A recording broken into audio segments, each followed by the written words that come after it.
Jean chapitre 10. 2. La véritable identité de Jésus.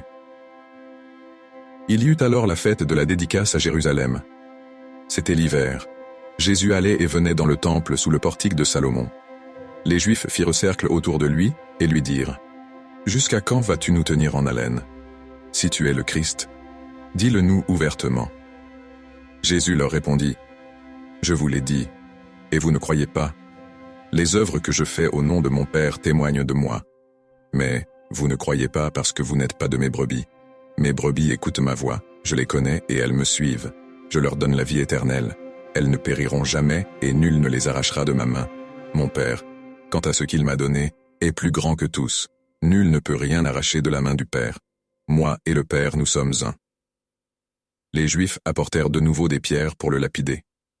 Jésus leur dit alors : « Je vous ai montré quantité de bonnes œuvres, venant du Père.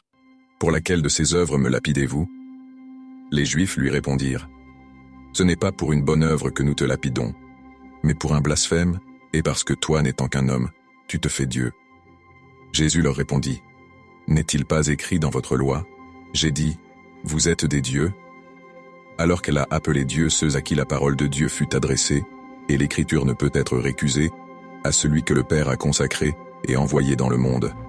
Vous dites : tu blasphèmes, parce que j'ai dit : je suis fils de Dieu. Si je ne fais pas les œuvres de mon Père, ne me croyez pas. Mais si je les fais, quand bien même vous ne me croiriez pas, croyez en ces œuvres, afin de reconnaître une bonne fois que le Père est en moi, et moi dans le Père. Ils cherchaient donc de nouveau à le saisir, mais il leur échappa des mains.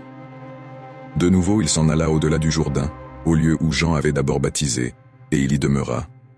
Beaucoup vinrent à lui et disaient : Jean n'a fait aucun signe. Mais tout ce que Jean a dit de celui-ci était vrai. Et là beaucoup crurent en lui.